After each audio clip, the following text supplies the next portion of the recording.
光と闇の神話が始まる。戦え、光よ、闇よ。 Okay, hold on there, dude. Let me just look up where they're at least having a local tournament. With the North American version of this TCG, Saga, having been launched recently-ish, I thought it was about time we covered one of my low-key favorite card game anime franchises ever. Man, while the current game meta here in the States is actually more in line with the cards from the Shonen Gekiha Dawn series, we decided to just go with Sword Eyes here because it includes probably the best first episode tutorial for newbies to this game, which I imagine is a lot of my viewers, and it does make my job a lot easier of explaining it once the time comes. Not to mention, this show on its own is a very solid action fantasy, and a good break from all the magical girl stuff we usually do on this channel. Ironically though, that's still going to be at least somewhat present with this series.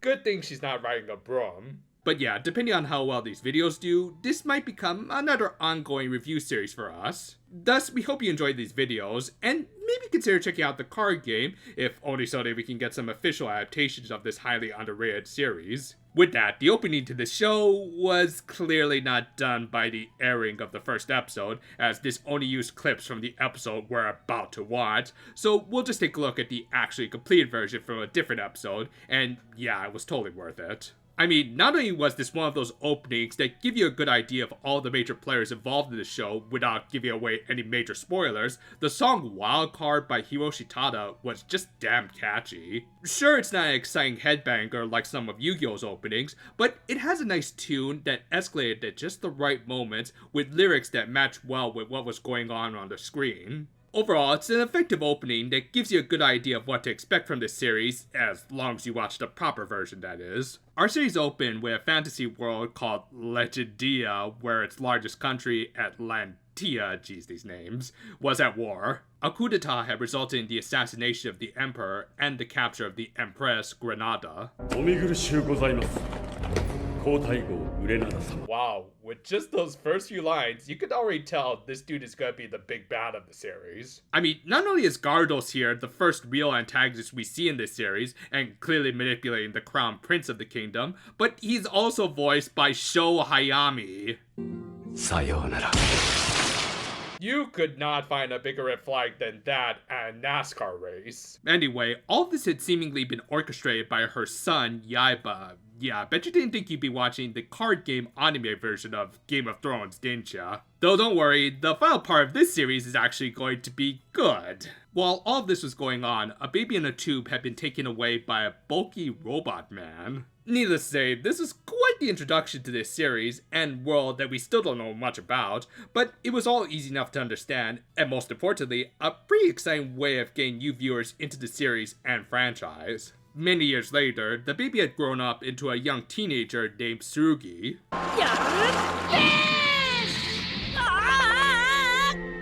Yeah, maybe you should stick to baking there, kid.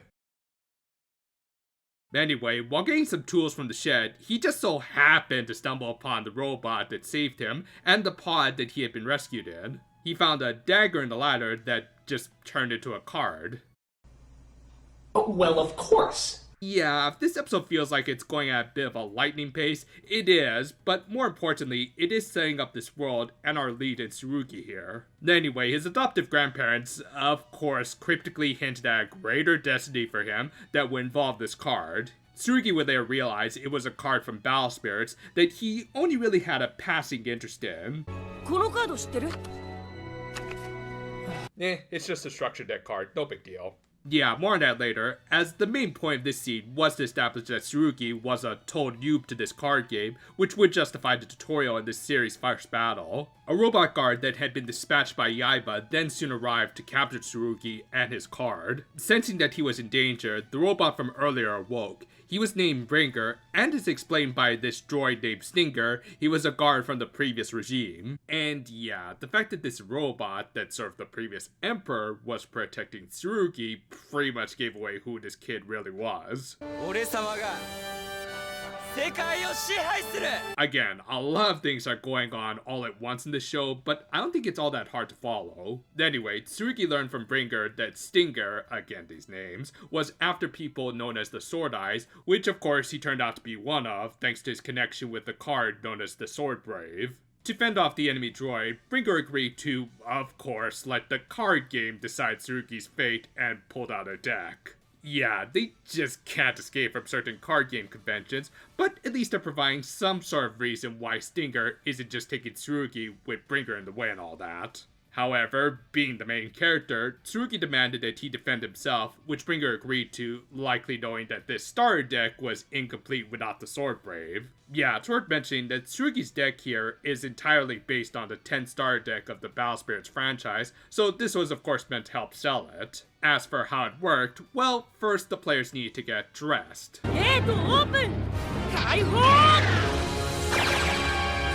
Yes, all the major characters, boy or girl, are going to get transformation sequences before going into battle in the show. All of them are quite good in my opinion, with each matching well with the personalities of the characters, like Tsurugi getting a very shonen sequence with a lot of emphasis on his element of fire. It's bombastic, and yet heroic in all the right ways, befitting the lead of the show. Most importantly though, at least he didn't get the modern Superman treatment. Anyway, it was time for the big first episode tutorial of the series, with Bringer leading Tsurugi through it. And again, for anyone getting into this TCG, this was really well done, as he even had Tsurugi declare each of the steps he had to go through, which is proper manners with this game, and the kid himself listened to all of his instructions. He did question about stuff like why did the second player have an additional step, which was reasonable and important to know about since it gave him what's called a core. Cores were basically these little plastic jewels that acted as counters that the players needed to spend in order to play most of their cards. Each player started off with 4 cores and cards, but the second player did get an additional one to make up for moving second. As for how they were used, well, 1 core was required to be put on any attacking unit or spirits, which Tsurugi did with his first card, Light Blade Draw. Bringer then explained the mechanic of paying additional costs for stronger spirits like the Bronze Worm that he had in his hand. Blade Draw was a 0 cost spirit, while it cost 3 cores to be summoned. However, most spirits could also reduce their cost, which was often done by just having a spirit of a matching color already on the field. Now, I know I'm making this sound a little complicated, and there is actually a lot more to go over, but again, I don't think this game is any more complicated than most others, and this anime is doing a good job of explaining it, so do watch it for yourself if you're curious. Anyway, while the second player also had the right to declare the first attack of the game, Bringer suggested that Tsurugi just hold back, and again, he was a good boy and just listened. If only a certain Yu-Gi-Oh! Protagonist could have had this sort of attitude. You know who you are. And this would prove to be for the best, as with this game, there was a quick way of gaining even more cores.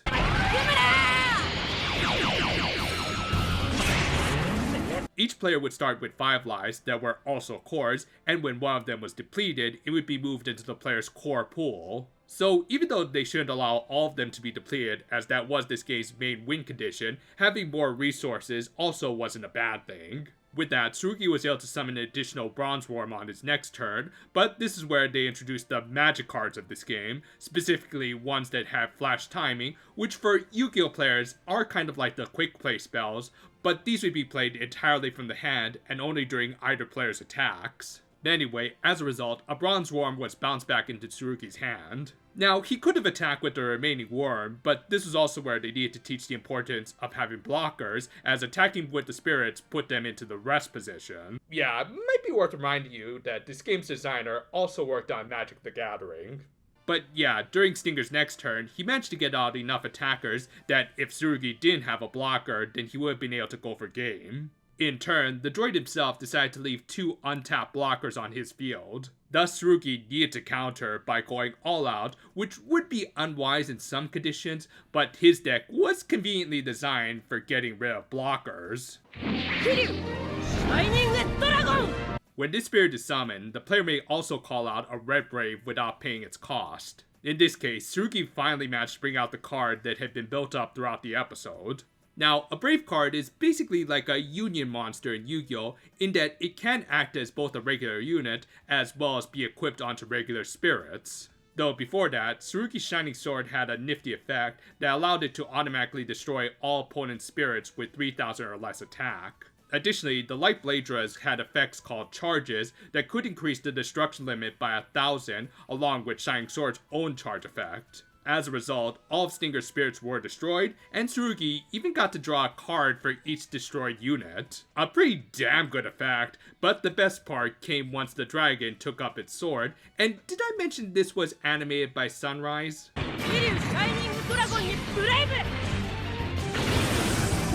I even need to point out how that stance is going to be a thing throughout this series? In fact, you know what? How about we set up a little Sunrise stance counter?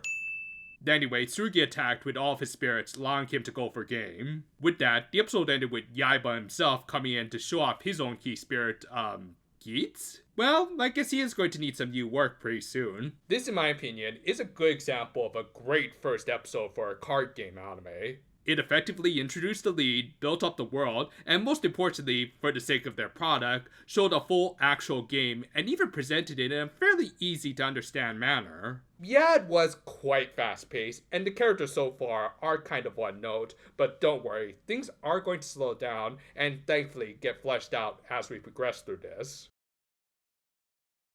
I can't imagine it's very easy to write for a first episode of any card game without making at least a few compromises. I think I've seen some that hardly have an actual game, which just sounds counterproductive for your product, but again, I get that it's tricky to write for. And yet, I think this show's first episode managed to not only slip in a full game, but also other kind of important factors for making a good first episode. This of course included establishing and building the world and its main conflict, and of course also introducing us to our leads. Yeah, Tsurugi so far is your pretty typical shonen protagonist, but he also does at least come off as nice and an amiable kid. He exhibited a healthy curiosity of the world around him, hence why he took up interests like skateboarding and battle spirits, and yet he's also willing to listen to others who he has to acknowledge probably know better than him, like Ringer. As a result, it made the first battle of the series run smoothly and understandably for anyone new to this game. The battle itself had some pretty great CGI animation, which is pretty much a signature for the Battle Spirits franchise, and will only get better as the series goes on.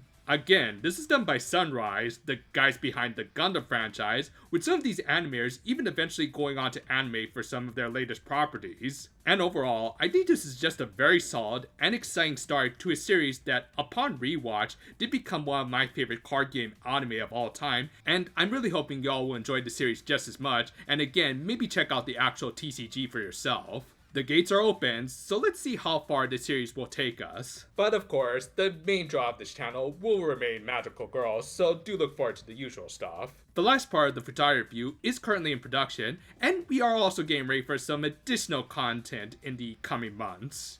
And until then though, farewell for now my friends, and if you'll excuse me, I'm gonna see if I can't get this guy to hold a sword, which might be difficult with these dinky little hands.